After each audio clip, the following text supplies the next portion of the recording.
उत्तर प्रदेश की घोसी विधानसभा सीट पर हुए उपचुनाव में समाजवादी पार्टी ने जीत हासिल की है। सपा उम्मीदवार सुधाकर सिंह ने बीजेपी के दारा सिंह चौहान को 42,000 से भी ज्यादा वोटों के अंतर से हरा दिया है। 2022 में भी एसपी ने यहां से जीत हासिल की थी, तो यह कह सकते हैं कि पार्टी ये सीट बचाने में कामयाब रही है। लेकिन उपचुनाव क्यों हुआ? पिछली बार सपा के टिकट पर जीते दारा सिंह चौहान ने फिर पाला बदलकर बीजेपी का दामन थाम लिया। घोसी उपचुनाव बीजेपी और एसपी का यूं कहें कि एनडीए और इंडिया के बीच प्रतिष्ठा की लड़ाई से कम नहीं था। यहां आपको बता दें, इंडिया यानी विपक्षी दलों ने मिलकर जो हाल में महागठबंधन बनाया गया है, उसे यह नाम दिया है। ऐसे में एसपी चीफ अखिलेश यादव का पीडीए यानी पिछड़ा दलित और अल्पसंख्यक फार्मूला काम कर गया है। घोसी में बीजेपी ने उपचुनाव में एड़ी चोटी का दम लगा दिया था। मंत्रियों की फौज भेजी गई थी। एनडीए के सहयोगी ओपी राजभर और संजय निषाद भी ताबड़तोड़ रैलियां कर रहे थे, लेकिन अखिलेश के पीडीए चक्रव्यूह को भेद नहीं पाए। एसपी चीफ ने इसे बीजेपी की राजनीति की नहीं, नैतिक हार भी करार दिया है। घोसी उपचुनाव के नतीजे 2024 में योगी बीजेपी के लिए खतरे की घंटी से कम नहीं है। आखिर घोसी में बीजेपी क्यों हारी? वो कौन से फैक्टर थे जो समाजवादी पार्टी और उसके उम्मीदवार सुधाकर सिंह के पक्ष में गए? चलिए हम आपको बताते हैं। घोसी विधानसभा की बात करें तो यहाँ कुल करीब 4,32,000 मतदाता हैं। अनुमान है कि यहाँ मुस्लिम वोटरों की तादाद करीब 90,000 के आसपास है। वहीं दलित वोटर भी 80,000 से लेकर 85,000 के बीच हैं। आंकड़ों के मुताबिक घोसी में सवर्ण मतदाता करीब 70,000 से लेकर 80,000 के बीच में हैं। इनमें भूमिहार 45,000, राजपूत 16,000 और ब्राह्मण 6,000 के करीब हैं। पिछड़े समुदाय से ताल्लुक रखने वाले वोटरों की तादाद करीब 2 लाख है।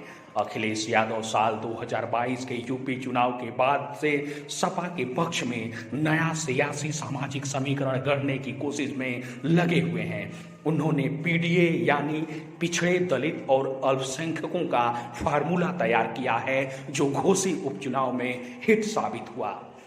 बीएसपी उम्मीदवार लड़ नहीं रही थी, लिहाजा उसके कोर वोटरों यानी दलित समुदाय को लुभाने के लिए सपा और बीएसपी दोनों ने जोर लगाया। नतीजों से ऐसा लग रहा है कि एसपी को दलित वोटों को साधने में कामयाबी भी मिली है। 2022 के उपचुनाव में तीसरे नंबर पर रही बीएसपी घोसी उपचुनाव से दूर रही। उसकी गैर मौजूदगी में सपा और भाजपा ने दलित वोटों को साधने का पूरा प्रयास किया। बीजेपी ने तो अपने एससी एसटी मोर्चा की टीम को गांव-गांव में दलित वोटरों को लुभाने के मिशन पर लगा दिया था। यूपी बीजेपी एससी एसटी मोर्चा के अध्यक्ष रामचंद्र कन्नौजिया समेत तमाम नेताओं ने गांव-गांव गली-गली जाकर दलितों को साधने की कोशिश की। मुख्यमंत्री योगी आदित्यनाथ ने अपनी रैलियों में दलितों को साधने के लिए साल 1995 के कुख्यात गेस्ट हाउस कांड का भी कई बार जिक्र किया, जब समाजवादी पार्टी के कार्यकर्ताओं ने लखनऊ में मायावती पर जानलेवा हमला किया था। समाजवादी पार्टी अब तक माई समीकरण पर चलती रही है, लेकिन अखिलेश यादव ने उसे विस्तार देते हुए अब पीडीए का नया फार्मूला गढ़ दिया है।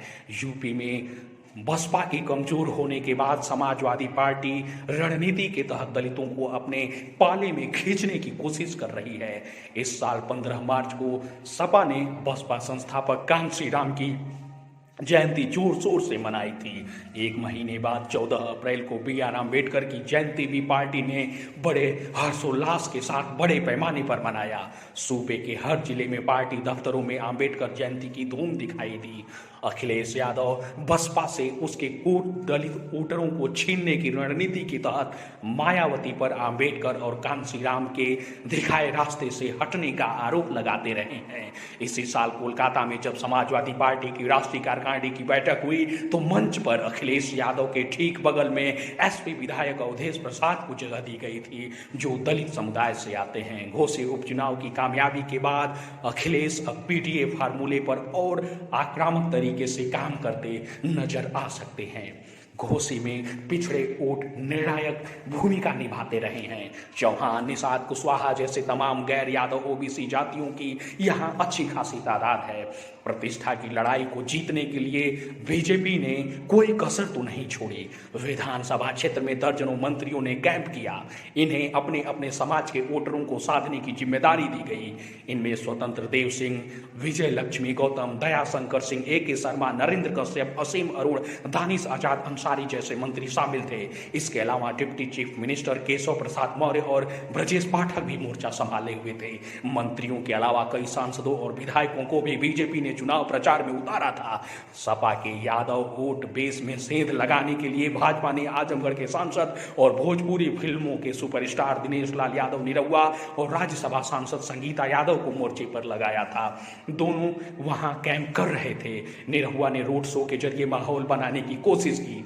गैर यादव ओबीसी वोटों को साधने के लिए भाजपा के सहयोगी दलों सुभाषपा, निषाद पार्टी और अपना दल के नेता भी लगातार जनसंपर्क और रैलियां करते रहे। सुभाषपा चीफ ओम प्रकाश राजभर, निषाद पार्टी के अध्यक्ष डॉक्टर संजय निषाद की ताबड़तोड़ रैलियां हुई। भाजपा विधायक जय प्रकाश निषाद भी निषाद वोटों को साधने के लिए लगातार सक्रिय रहे, मगर भाजपा के एड़ी चोटी के जोर लगाने के बावजूद समाजवादी पार्टी ने ही बाजी मारी। इस तरह कह सकते हैं कि अखिलेश यादव का पीडीए फार्मूला घोसी में काम कर गया है और निश्चित तौर पर समाजवादी पार्टी इस फार्मूले को अगले साल होने वाले लोकसभा चुनाव और फिर विधानसभा में भी इसे खूब आजमाएगी और इस पर कामयाबी हासिल करने के लिए पूरा जोर लगा देगी।